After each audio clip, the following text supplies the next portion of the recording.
A graça e paz, bem-vindo a mais um devocional, mais um momento que a gente para ler a Bíblia e refletir na palavra do Senhor.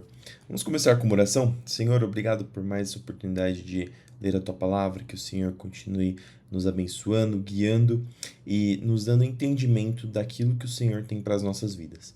Continua conosco, isso que eu te peço e te agradeço, em nome de Jesus. Amém. E vamos para o texto de hoje, que está lá em 2 Samuel. Nós vamos ler do capítulo 9, verso 1 até o capítulo 11, 27. E diz o seguinte: Certo dia, Davi perguntou: Resta alguém da família de Saul a quem eu possa mostrar bondade por causa de Jonatas? Havia um servo da família de Saul cujo nome era Ziba, e o trouxeram a Davi. Você é Ziba? Perguntou o rei. Sim, meu servo. Sim, sim, seu servo, meu senhor, respondeu Ziba. Então o rei lhe perguntou: Resta alguém da família de Saul? Se resta, gostaria de mostrar a bondade de Deus para com ele.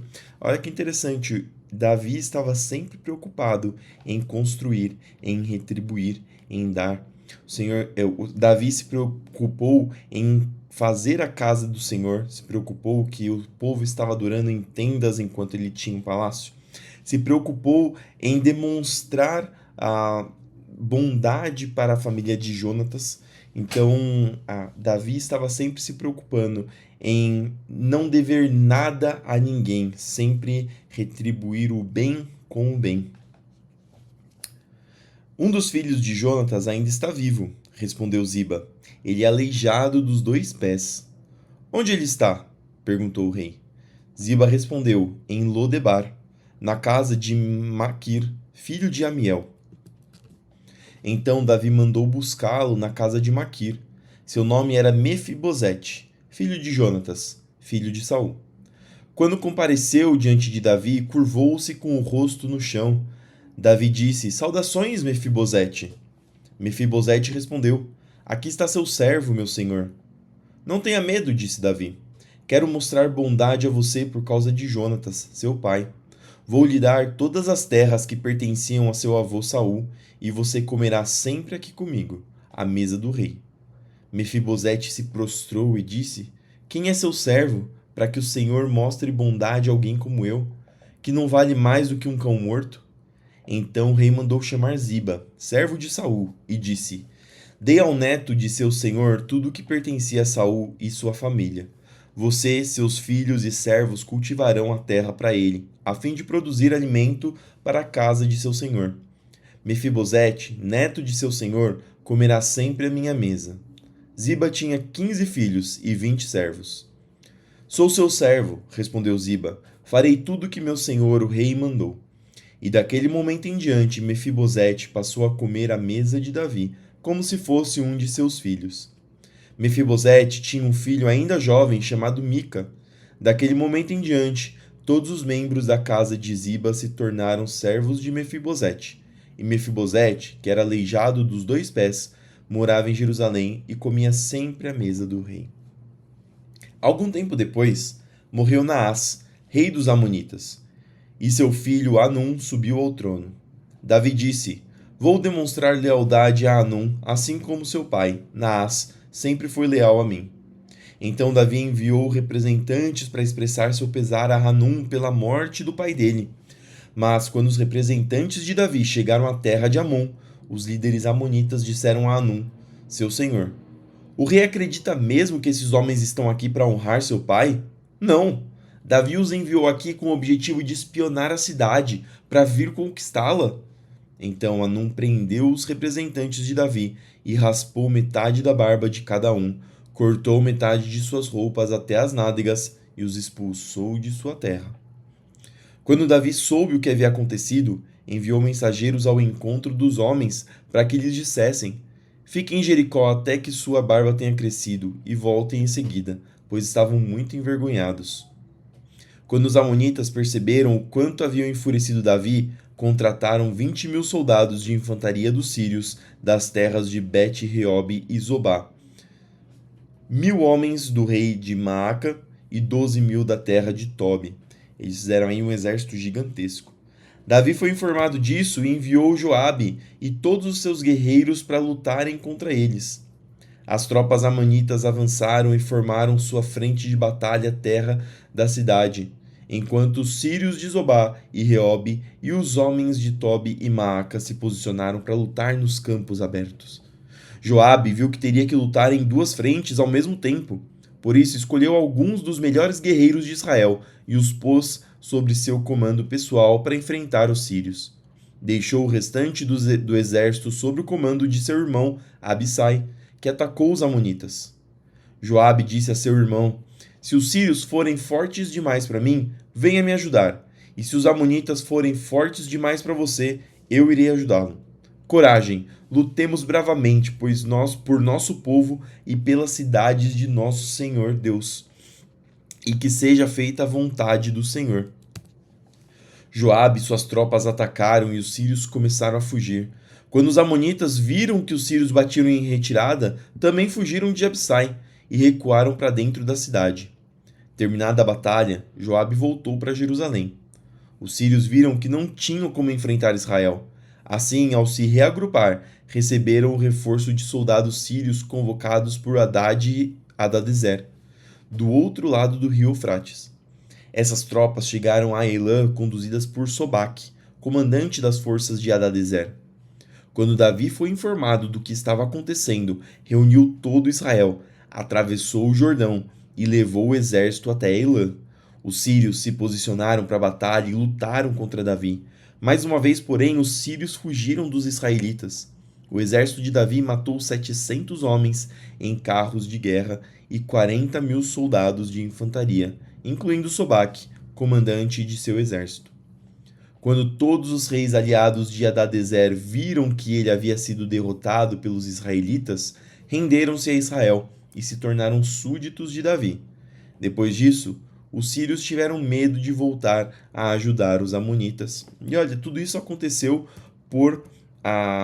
porque o rei dos amonitas escolheu ouvir pessoas que deram maus conselhos.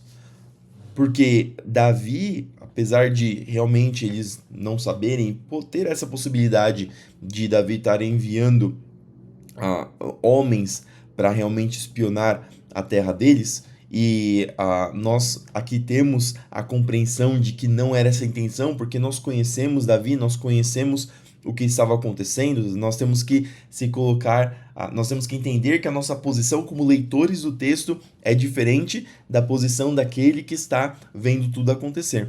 Mas aqui ele escutou conselhos que mais para frente se revelaram não serem bons.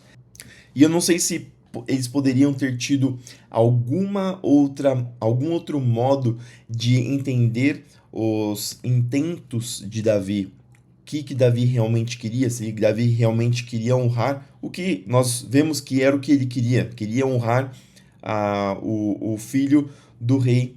Mas isso nos mostra como é importante nós identificarmos de quem que nós recebemos conselhos e avaliá-los bem, não tomarmos decisões precipitadas, não ficarmos talvez criando histórias na nossa mente, na nossa cabeça, sem realmente investigar aquilo que está de fato acontecendo.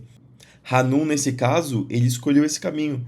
Ele acreditou na história que esses homens estavam criando, que estavam contando, e acabou perdendo, acabou em uma situação pior do que quando começou e pior ainda do que se tivesse aceitado fazer aliança com Davi.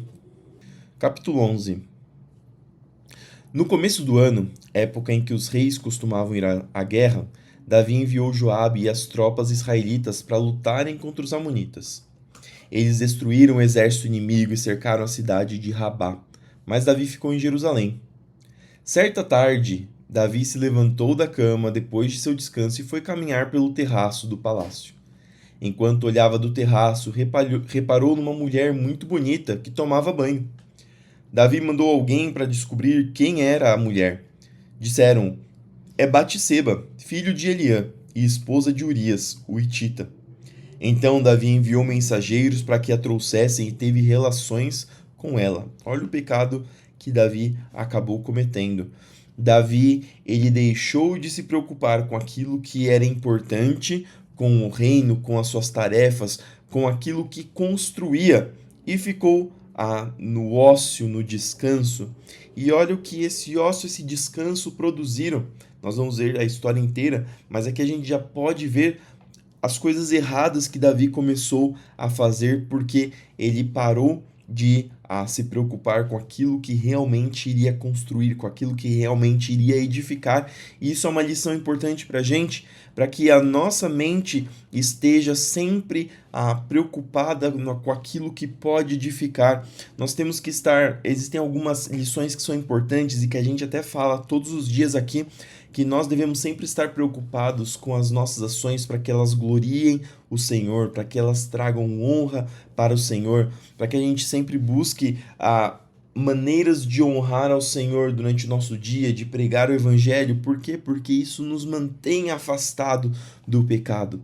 Aqui, Davi, ele deixou de se preocupar com as coisas que iriam trazer edificação, e o que aconteceu foi um pecado. Aqui, ele viu uma mulher, nesse momento em que ele estava com a cabeça vazia. Existe um ditado popular que diz: cabeça vazia, oficina do diabo. Aqui no momento em que ele estava com a cabeça vazia, ele soube que aquela mulher que ele tinha desejado era casada, e mesmo assim trouxeram ele para ela e ele teve relações com ela. Batseba havia acabado de completar o ritual de purificação depois da menstruação e ela voltou para casa. Passado algum tempo, quando Batseba descobriu que estava grávida, enviou um mensageiro a Davi para lhe dizer: estou grávida. Então Davi mandou uma mensagem para Joabe: envie-me Urias, o hitita. E Joabe o enviou a Davi. Quando Urias chegou, Davi perguntou como estavam Joabe e o exército e como ia a guerra. Então disse a Urias: vá para casa e descanse. Depois que Urias deixou o palácio, Davi lhe enviou um presente. Urias, porém, não foi para casa. Passou a noite na estrada do palácio com os guardas do rei.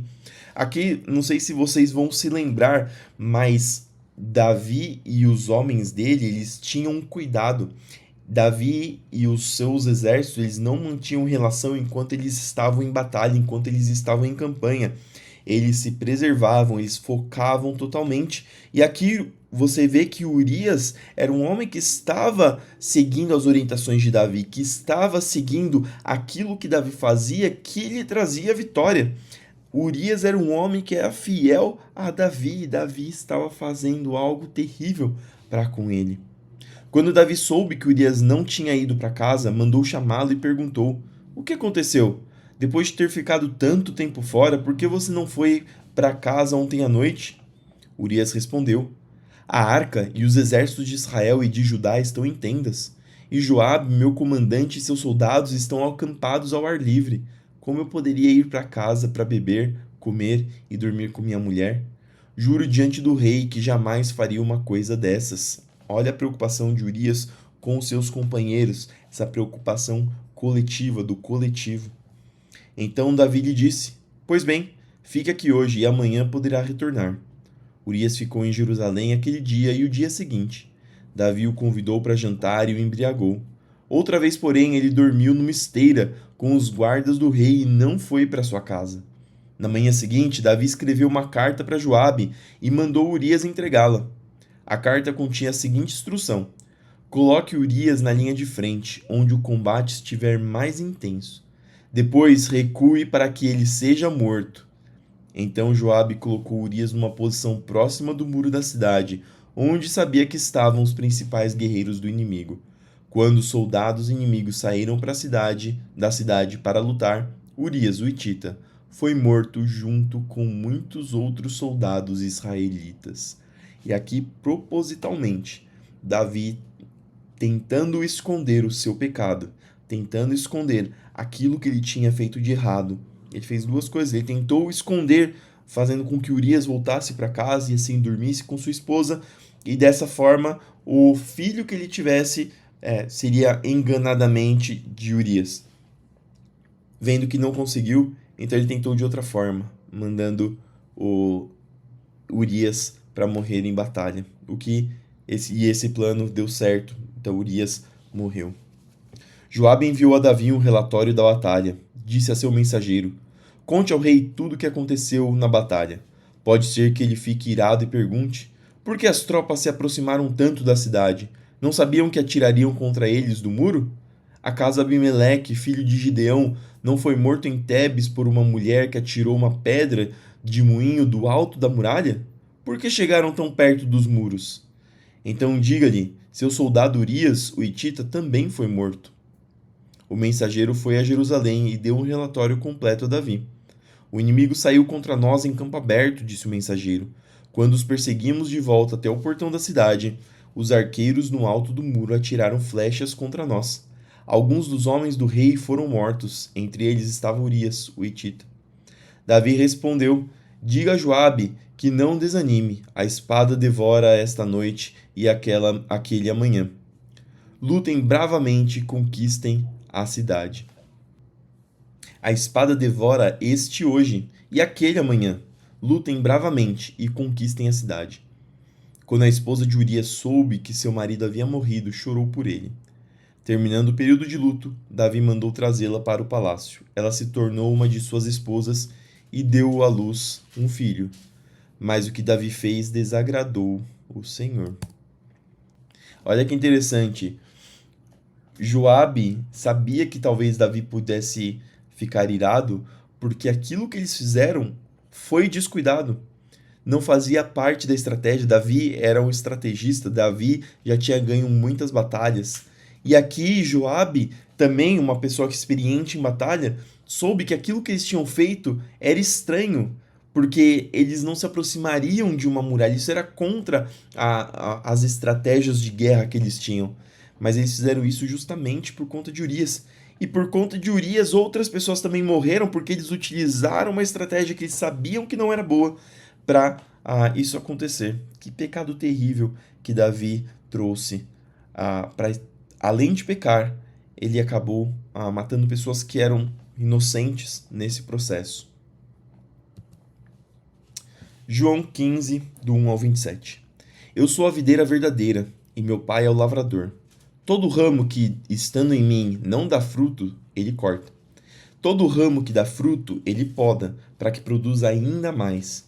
Vocês já foram limpos pela mensagem que eu lhes dei.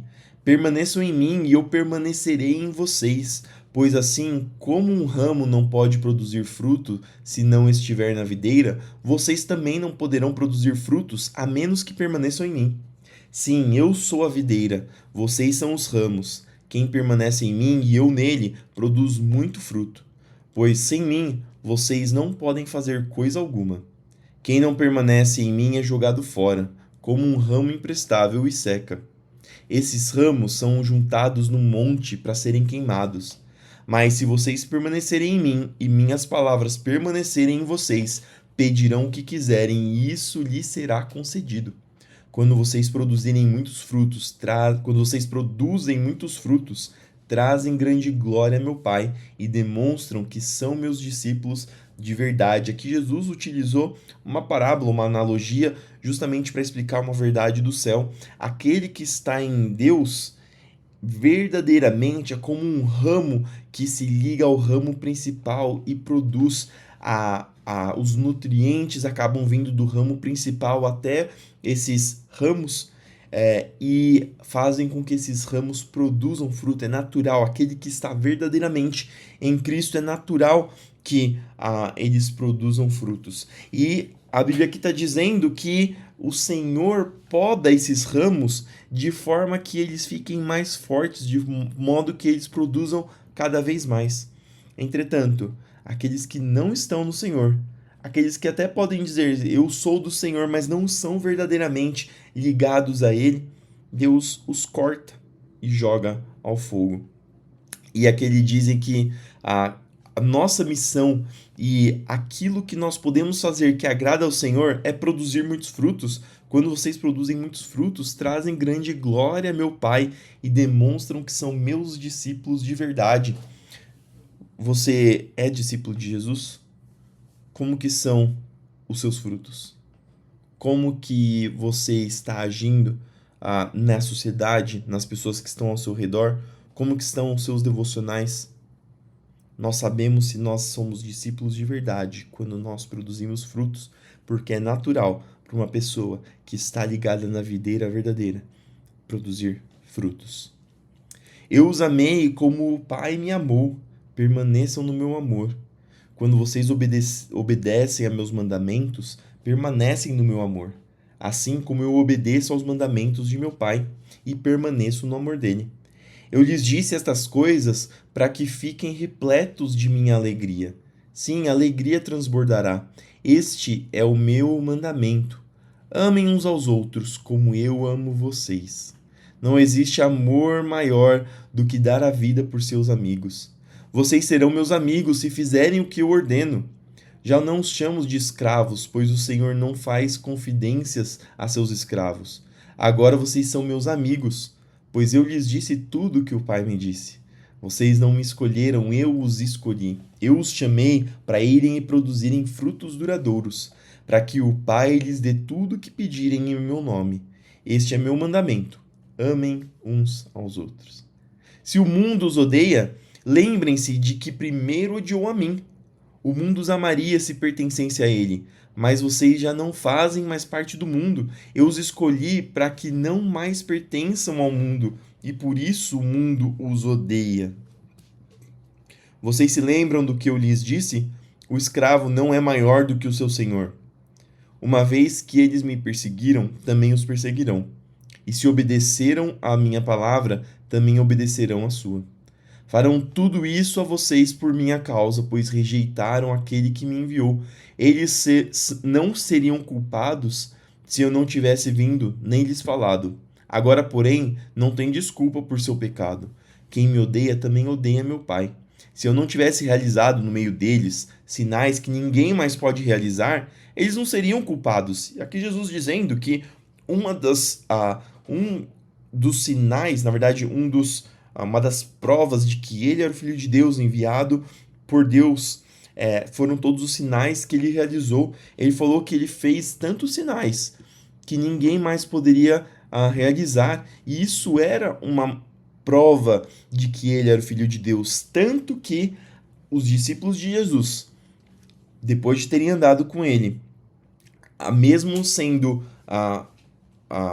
colocados sob tortura, colocados sobre a espada, no caso, né? Mesmo sendo ameaçados de morte, eles não negaram aquilo que eles tinham visto, porque o que eles viram era tão incrível, era tão fantástico, que eles não poderiam negar. Ele falou: como que eu posso negar tudo isso que eu vi? Como que eu posso negar que aquele era realmente o Filho de Deus? Eu seria louco de negar isso tudo. Agora, porém, viram tudo que eu fiz, e no entanto, ainda odeiam a mim e a meu Pai. Isso cumpre o que está registrado na escritura deles: odiaram-me sem motivo. Mas eu enviarei a vocês o encorajador, o Espírito da Verdade. Ele virá do Pai e testemunhará a meu respeito. E vocês devem testemunhar a meu respeito, porque estão comigo desde o início. Salmo 119, do 49 até o 64. Zaim, lembra-te da promessa que fizeste a este teu servo. Ela é minha esperança. Tua promessa renova minhas forças, ela me consola em minha aflição. O tempo todo os orgulhosos me desprezam, mas eu não me desvio de tua lei.